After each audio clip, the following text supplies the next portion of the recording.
faith, soul-inspiring content, value for money.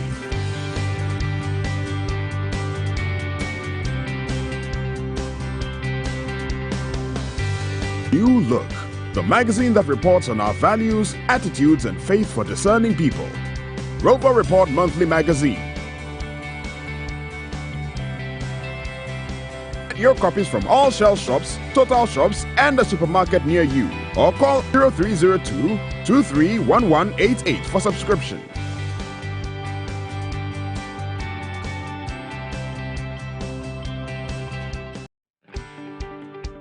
Thought-provoking, motivational, inspirational, attitude, values, faith, soul-inspiring content, value for money.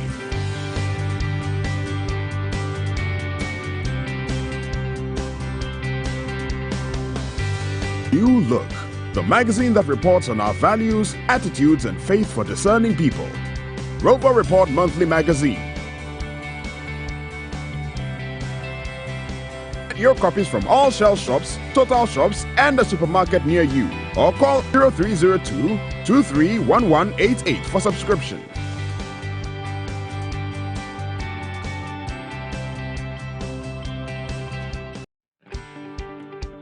Thought-provoking, motivational, inspirational, attitude, values, faith, soul-inspiring content, value for money.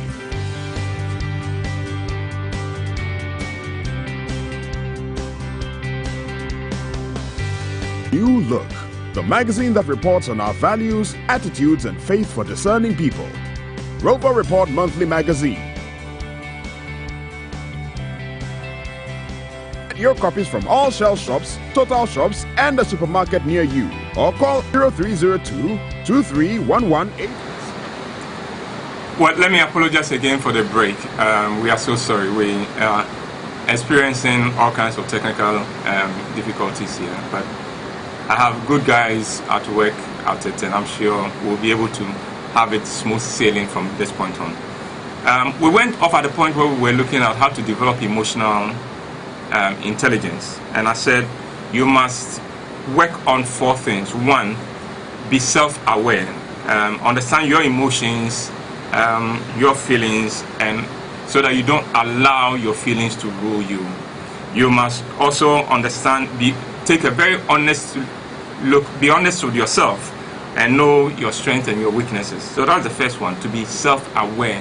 Too many of us live in self-delusion. We think we are patient when we are not. We think we are cool, but we are not that cool. The second is that you should, having understood your emotions, you must now move on to controlling them. Control your emotions, control your impulses, and control your reactions. In a relationship, especially one as tight and as close as marriage, there will be situations that you are tempted to say the first thing that comes to your mind, and it is often a very disastrous one. So you've got to learn to control your emotions, your impulses, and your reactions. And then 3, you have to learn to identify with and understand the wants, the needs, and viewpoints of your partner. You must understand your partner, especially the emotional needs of your partner. It is called empathy. And finally, you have to become better at communication, and you have to become better at resolving conflicts, learning how to negotiate your way out of situations so everybody is cool. Now, this is where it gets fun. Now that we have the tool for developing emotional intelligence, can we apply it? I'm going to paint about 5 scenarios, and in each of the scenarios, we're going to see how emotional intelligence would help you navigate your way through it. So, let's take the first scenario. You are very active in your church. Your church is having, let's say, a program, like let's say a musical program that you've always wanted to go to. You've looked forward to attending. And your wife says, "Oh, I'll go with you," or your girlfriend. So, "Oh, I'd love to go with you." She's not a member of your church, but for this occasion, she's so eager to join you to your church to take in this musical show. Unfortunately, on the day of the show, she takes ill, and she's not in the shape to go. But she tells you, you know, my dear, it doesn't matter. I mean, I don't want you to miss this thing that you've looked forward to for so long. So you go. Go and watch the show and enjoy yourself. I'll be fine. Go. Question. Would you go or would you stay? Do you even realize emotional intelligence will immediately tell you, will reveal to you the unspoken aspects of this. That's what I talk about, reading, hearing between the words. She said go, and the average person will just get up and say, well, she said I should go. Then you come back and you don't understand why she's cold towards you. It's because you didn't exercise emotional intelligence. When she said go, yes, she didn't.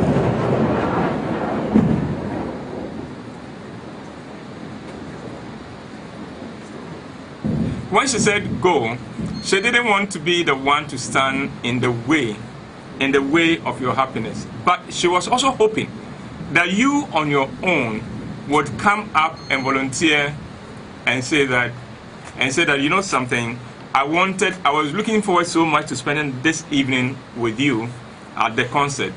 If you are not coming along with me, it will not be the same. So I'll stay with you. Because she doesn't want to rob you of a good evening, but it doesn't mean that she doesn't need you.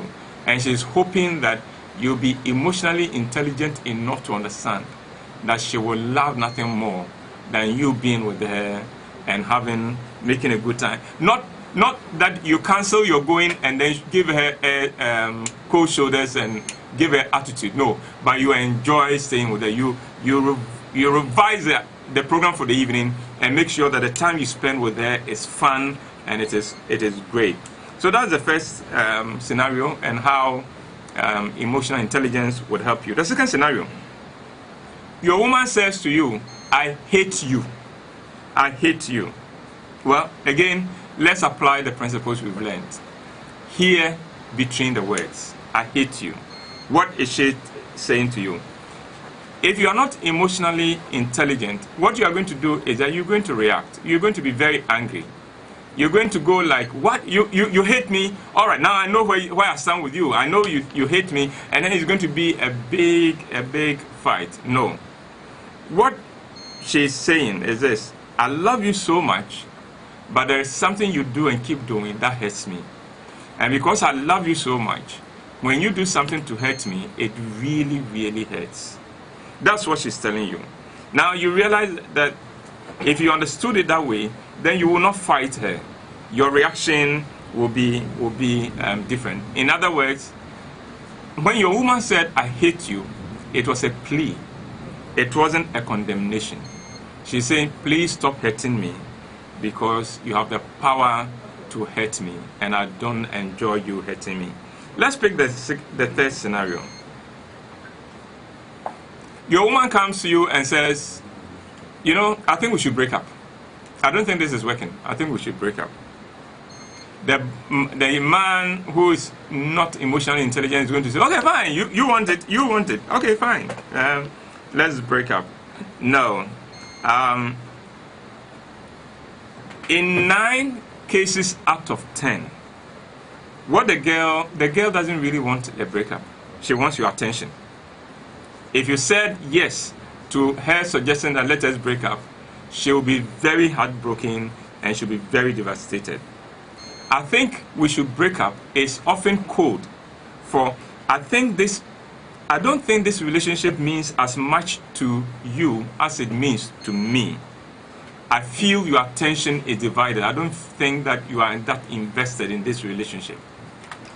So your reaction is to assure her, and to assure her that, look, I am invested in this, and then see what you can do to work whatever is giving her the doubts out, and then it becomes better.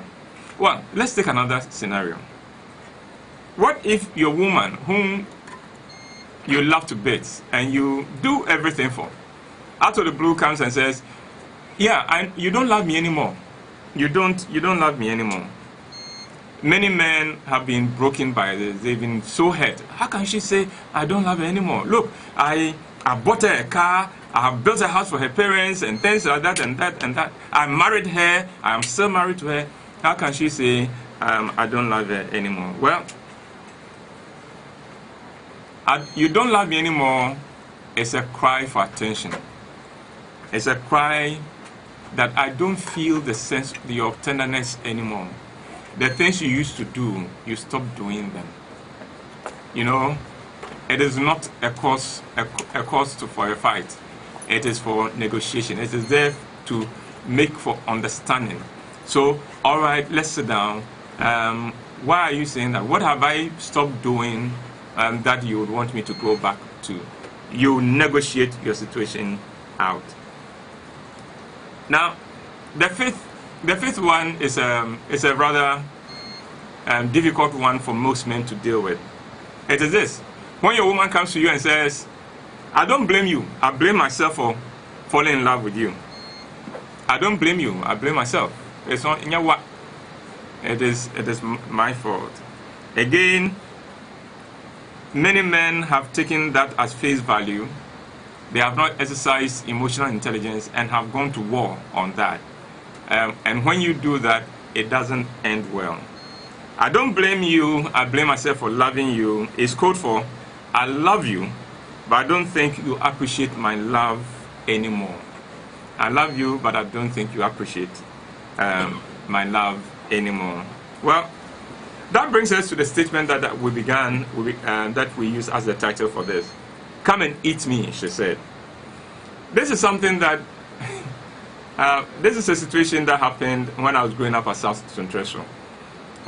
One of our neighbor comes from town, drunk, and comes late. He goes to the dining area and discovers that there's no food there. So he goes to his wife, who is in the bedroom, and says, "Ajua, where's my food?" And Auntie Ajua says, "Come and eat me." Nonsense. And the man got wild and beat the woman proper. Now, that's a man without emotional intelligence. What is this code for? Come and eat me. It is code for, where have you been? It is code for, you are not living up to your responsibilities as a husband.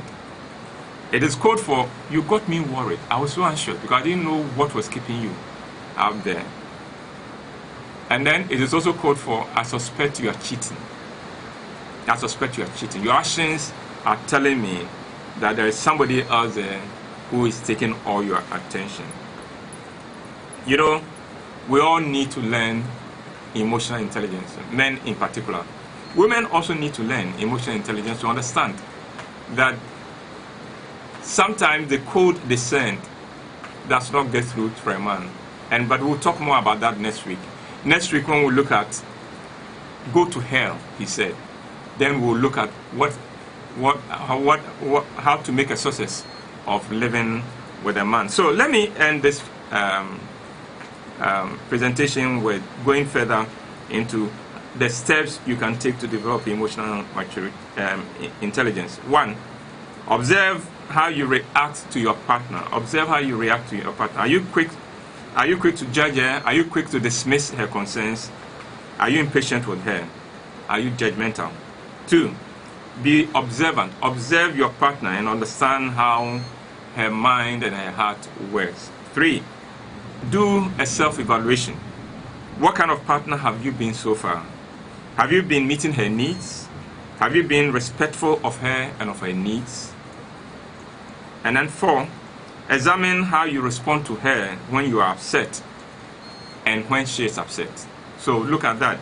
What is your reaction? How do you respond to her when she's upset? How do you react to her when you are upset? 5, take responsibility for your actions, your reactions, and your omissions. And learn to apologize when you have to.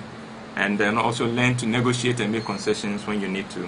6, note how your actions, your reactions, and your statements affect your partner. And finally, use humor. Use humor. You know, in marriage, in a relationship, it is not what your partner does or says that matters. It is how you react to it. That is what becomes the case. Somebody can drop a very hurtful statement at you. If you let it roll off, it doesn't become an issue.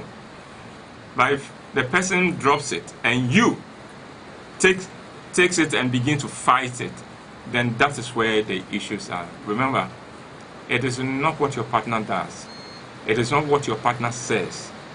It is how you react to what he does or what she does and what she says.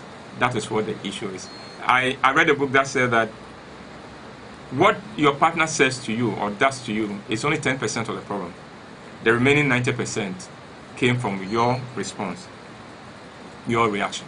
And that is why developing emotional intelligence is so important, because it helps you to rule your own feelings, your own reactions, and make sure that you get a victory again and again. Once again, I'd like to thank you very much for staying with us.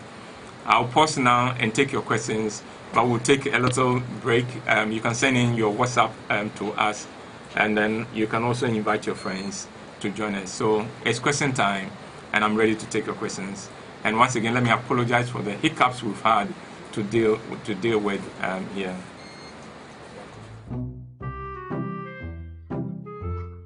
Honey, I have laid the bed.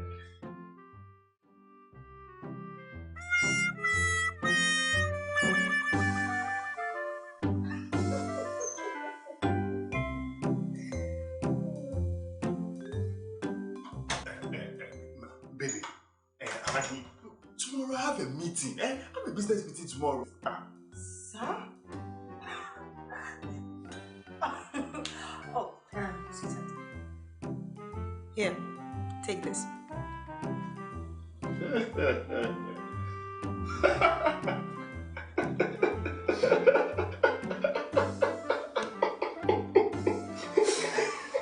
Get the best-selling novels, The Deal, and Perfect Couple by Uncle White at 40 Ghana cedis each.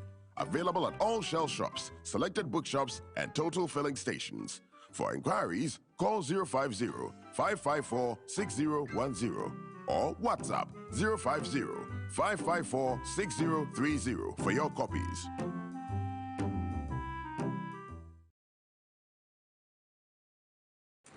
Right, thank you very much for staying with us. I appreciate this very much. And I will take your questions now. I think some few questions have come through, and we'll address them. From Nisaki. Uncle, why can't women just say it as it is, knowing full well that we won't get the memo? If you want to wear black, say it. Don't put it in quotes. If men are willing to put in extra effort to make relationships work, then ladies, please meet us halfway. That is why I talked about emotional intelligence. Her code does not matter. That she speak in codes does not matter. It is your reaction to that. You too do a better job of decoding her codes, and then everything would work wonderfully. Second question, Uncle. If my boyfriend easily says mean things to me and apologizes afterwards, does that mean he has to work on being emotionally stable, or it could mean that it is his temperament? Well, the two are the same. No, he has an issue. He needs to grow up. He's a boy. You are relating to a boy and not a man. He needs to learn to control his temper. He needs to learn to develop emotional intelligence. Remember, we said emotional intelligence begins with you. You being getting control of your own emotions and reactions, first and foremost, before you learn to deal with the emotions coming from the other side as well. So yes, you are relating to a boy, and he needs